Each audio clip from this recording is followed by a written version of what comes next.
Lisbon, Portugal, and the 7th International Tap Rally. Not in the autumn as it usually is, but this year in March, so that it can become part of the European Rally Championship.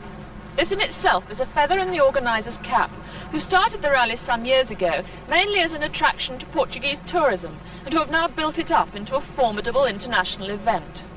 But the change in the date has taken a toll on the entry list. The Tap's now sandwiched between the Monte Carlo Rally and the East African Safari Rally, both of which are expensive events. And entrants, both private and works, have had to decide where they're going to spend their money this year, and some of them have decided not to come to Portugal. Born Valdegaard, for example, usually seen in a Porsche, is driving a Fiat. RAC Rally winner Harry Schallstrom and Tony Fall are both driving Volkswagen Beetles. And Chris Sclater is in an unfamiliar Datsun. The first special stage after a long run-in from 6 European capitals. But the surprise on this section, car 42, Lief Asterhaag driving a BMW, only 10 seconds slower than the fastest time. Teammate Lars Jonsson did his best to keep up.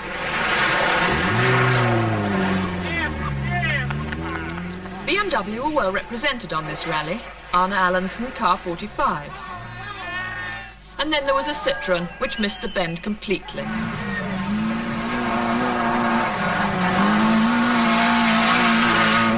Two of the cars entered by British Leyland, Portugal.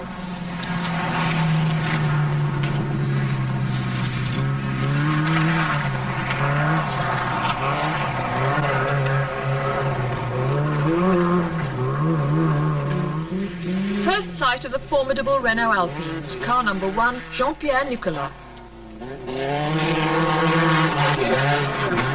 Paganelli in his Fiat, seeded number 2 and 5th fastest on this stage. Bernard Darniche, Alpine number 3, screamed into an early lead, and it was one of these cliffhangers which finally put paid to Bjorn Valdegaard when he rolled off the edge into the valley below. The dark horse of the Alpine team, Jean-Luc Terrier, was 3rd fastest through the potholes. It took more than a dangerous road to slow last year's winner Ashim Bornvold in the BMW. Rough roads and choking dust, not unlike the East African Safari, made the going hard.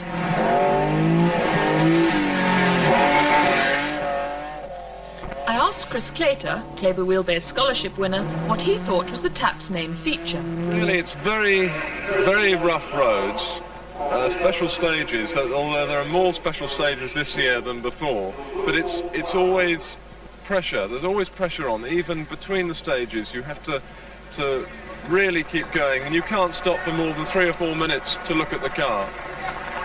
So service is a problem? Service is a big problem. You've got to be quite clever about placing it and making sure you've got petrol in the right places, but you can reckon that a gearbox failure or a half shaft failure is going to put you out, because this isn't time to change anything big. How do you reckon the Tap rates as a European International Rally? Well, having finished the Monte, I would put it on a level with the Monte. I think it's at the top. Stage number 2, Boa Viagem, 6 kilometres and a welcome stretch of tarmac. Bernard Darniche.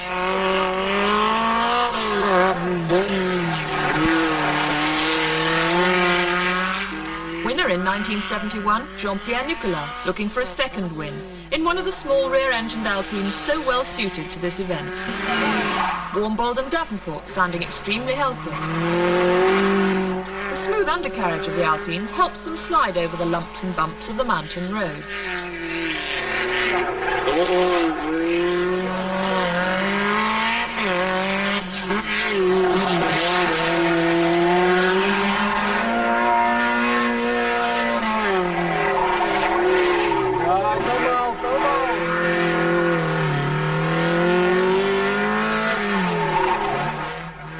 Service on the Tap is hard to find, and Pinto, Fiat number 6, suffered many problems before finally retiring with a leaking cylinder head gasket.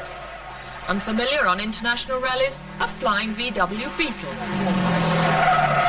Tony Fall and Mike Wood found their works-prepared Beetles slower than their usual Datsun, but much more fun.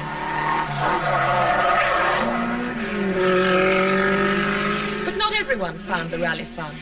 These early stages claimed more than their fair share of drama.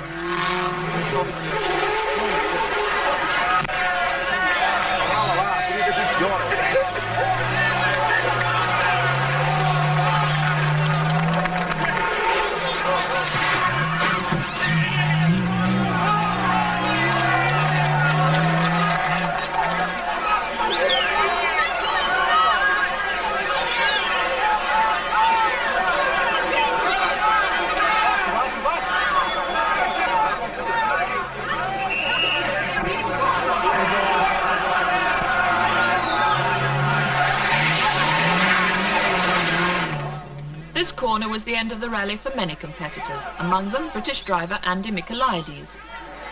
You hit that tree pretty hard in your car. What happened exactly? Well, we were really doing extremely well, actually. It's a very powerful car, and I think myself it was, we had no choice. It was either hitting the spectators or, just in the tree.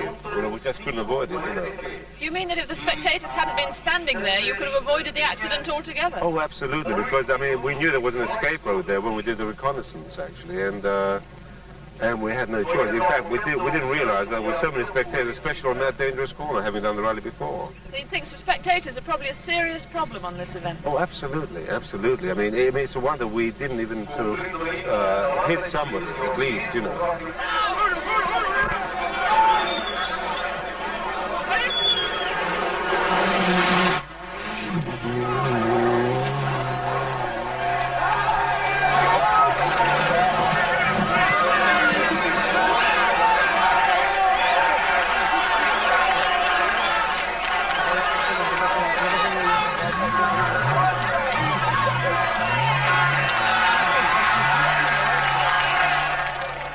And then came the yumps.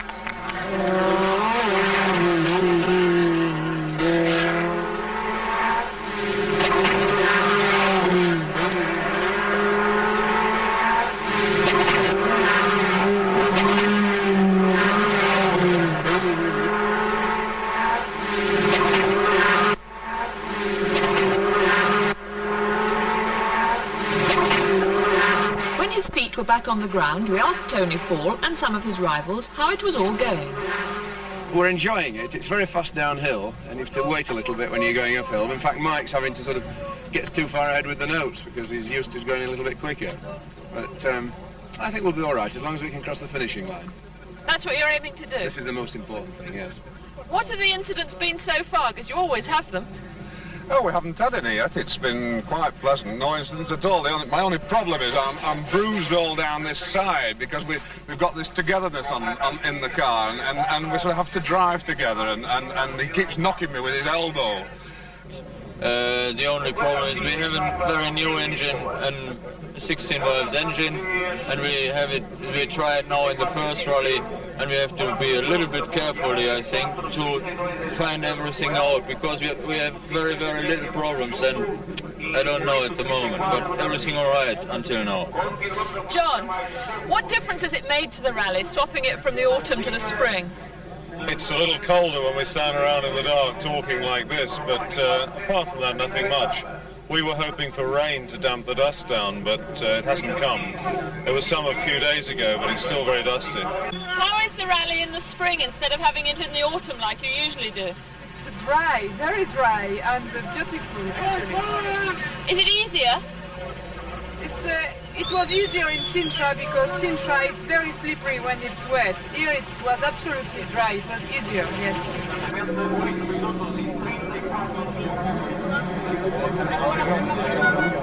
Has it been the rough going that broke the car, or what was it? Yeah, well, both struts collapsed, actually, the pistons in them, and then we were, this subsequently broke the mount, which is completely out. It's dropped out a couple of times, just had to pop it back in again, Here we go.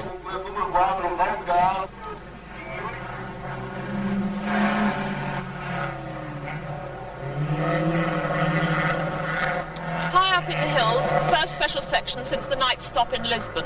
A fast tarmac section sandwiched between two very dusty and muddy sections, and there's been no rain during the night to answer the driver's prayers. With 25 sections after this one still to go before the finish, this is where the drivers are really starting to work hard. 68 cars left Lisbon this morning, led by Darniche and Nicola in their Alpine Renaults, with Achim Vombolt in a BMW third, last year's winner, and Chris Sclater, winner of the Wheelbase Kleber Scholarship, lying a useful 18th.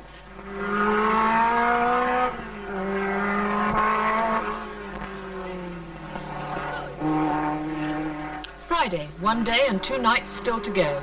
Stage 6, high in the mountains of central Portugal. Darniche, Alpine number 3, pushes the French further ahead in the heat of the afternoon.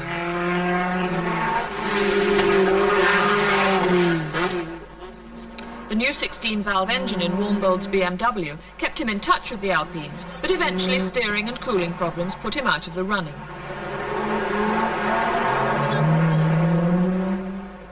Terrier still appeared to be having a trouble-free ride, with times consistently in the top 3 and still no mechanical problems. The Alpines looked unbeatable.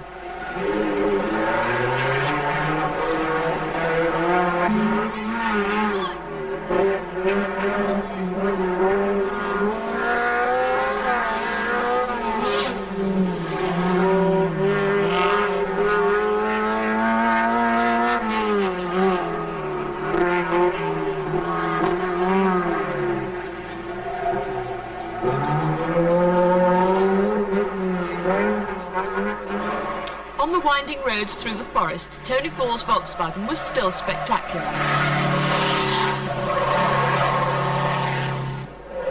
Chris Slater's Datsun had a good deal of trouble, including a leaking petrol tank and a roof which threatened to come off.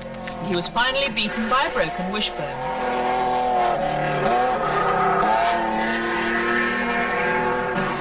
The Opels, well organised. Car number 22, Pereira, a local expert.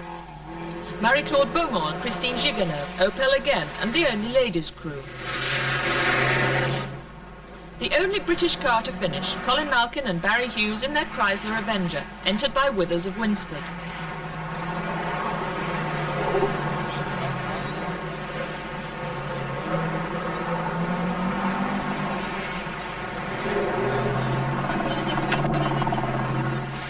When Colin Malkin, who won the London to Sydney Marathon with Andy Cowan, reached Lisbon on this week-long event, I asked him how he got on in a Hillman Avenger, little changed from the high street version. Colin Malkin, the only British car and crew to finish. How did you manage it?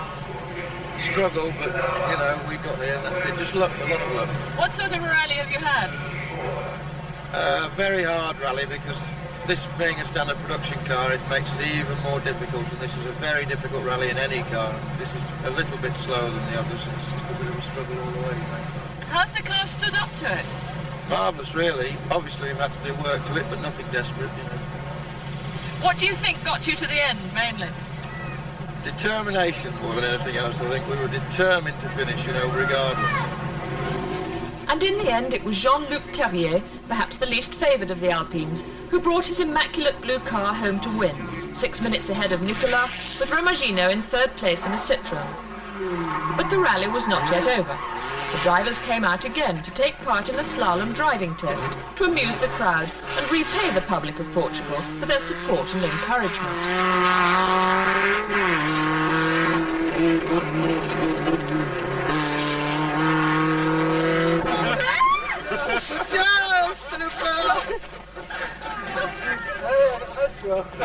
Donne l'autre à Jean-Pierre qui Yeah, Jean-Pierre. Mais je peux pas l'ouvrir. Regardez-en un peu hein, pour voir.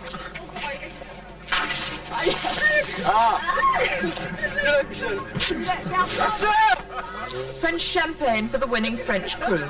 They'd driven with zest and showed the quality that every good rally needs, enthusiasm.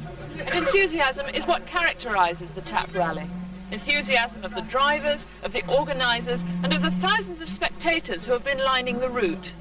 There's none of the bitching and the backbiting and the protesting, which seems to have crept into so much motorsport nowadays. The TAP is tough, there's no doubt about that. But it's a very good, well-organised event, and everyone is very glad they came.